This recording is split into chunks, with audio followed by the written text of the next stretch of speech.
active galactic nucleus directly at us that was close enough, and the whole solar system would be vaporized pretty much, Yeah. like nothing left. It's So just, in like and how about neutron stars? People always think about black holes, but neutron stars, the gravity is so immense that anything that would get too close would just be completely flattened. It's incredible. Like, just done. I think that just plain and simple, right? It's all about your perspective and scale. I think that on an individual scale, as we view the Earth, it is incredibly resilient and fragile in certain ways. As we've seen the mass extinction of a lot of different life through this, we've gone through this anthropomorphic Anthropocene. I should say not anthropomorphic, as we've entered into the Anthropocene. I think that we can try to nuke the planet all we want. The planet's still going to be here. We have not reached type 1 civilization technology yet where we can actually destroy the planet on one thing. But we can do a lot of damage to it, and to the point where it's not a hospitable place for us anymore and has to continue on in a new trajectory. I do believe that. I think on a universal scale, the Earth is incredibly fragile.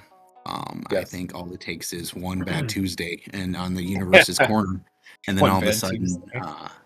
Thea's, or whatever things happen, right? The universe is the fact that humans have been able to exist in the fact that, like I said, the scale of the universe is what I think really makes it very fragile, right? On a universal scale, the Earth it's nothing, but to us, it's everything.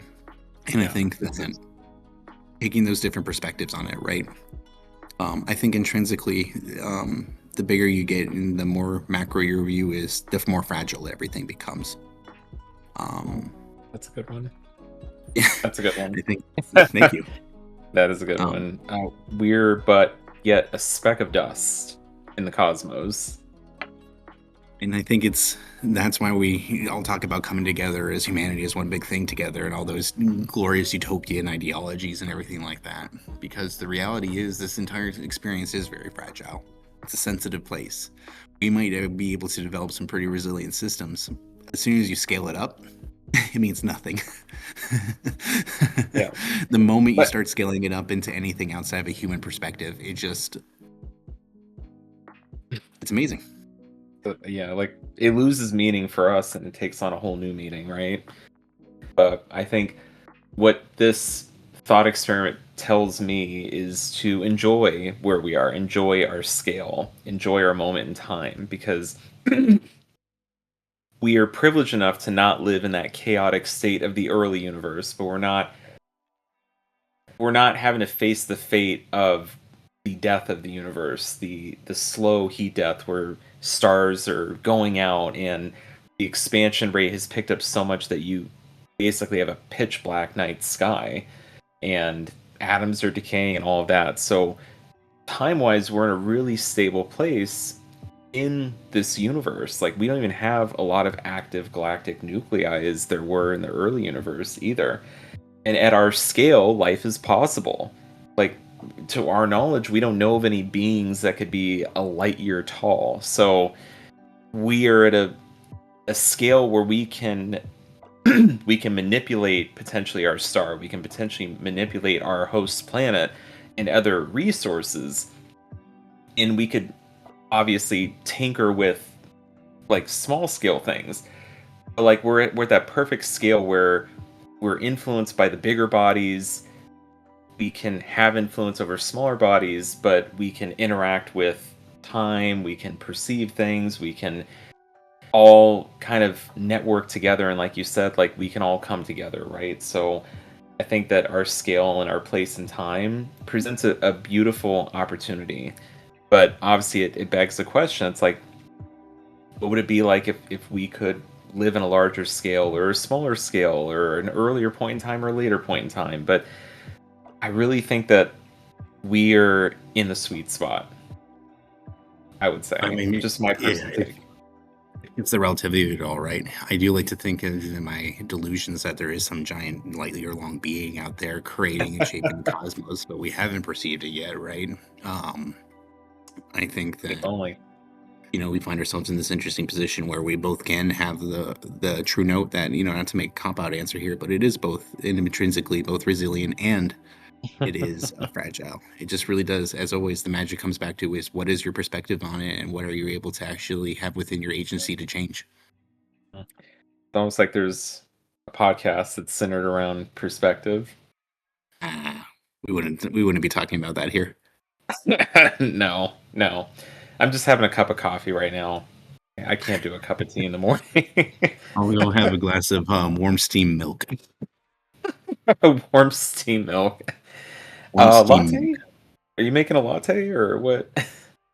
No, maybe some kind of leaf I can put into it. Maybe Oh, okay. Some steep Seattle it a little chocolate. bit. Steep it. Okay. All right. I see where you're going.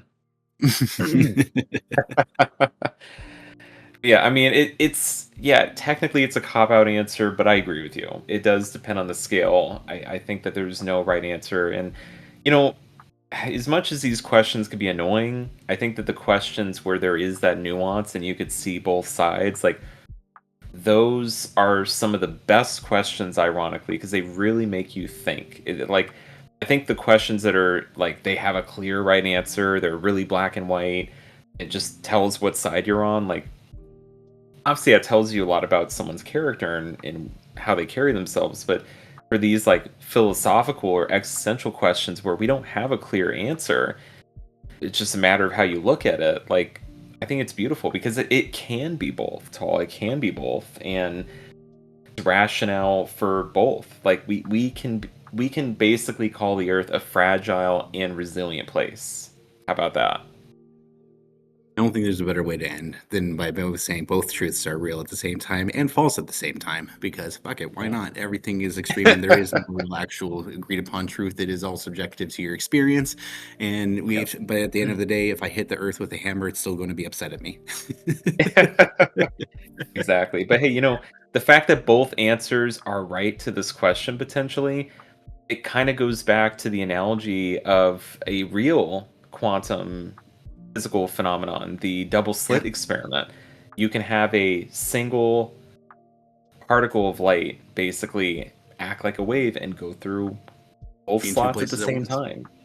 And it's crazy to think about, but that's very analogous to like this type of question. Like it could be the left or the right slit, or it could be both. It's really up to your interpretation and how you choose to observe the phenomenon. I think a big part of it, right, is for especially touching on the observer effect a little bit right there and kind of start wrapping up with this here. Um, is again not only is the perception the magic of it, but like taking this paradigm shift of like actually coming. I think we're really struggling with this as a macro society, of understanding that like truth is subjective. There is still a ultimate Yes. unquote big T truth, um, that really can be at difficult times where like if I hit you in the head with a hammer, something's going to happen. Um, but at the same time, when we come down to these just intrinsically split hairs things, and we're talking about scale and perception and getting into the quantum foam of everything, um, the truth is perception really does become magic. And it really does dictate how are you talking about the universe and how are you organizing your systems quite literally within it. But Jared, it looks like my computer is about to die here. So I want to give you an opportunity before I get kicked out of here to say any final words to the traveler on this. Make sure to garnish your coffees with the best of the quantum foam. And we'll see you next time when we talk about more theoretical and in real physics. I'm looking forward to it. But I hope you're all doing well, travelers and steeps who may have made the journey in the trek out here. And just keep looking up. The universe is beautiful. Um, feel small in the right ways, but not in the wrong ways. It's Mm, okay to be where we're at, but still be in awe of the vastness that surrounds us. mm. Until I next like that. time. I like that a lot. Thank you, travelers, for stopping by. As always, you are loved and you are enough.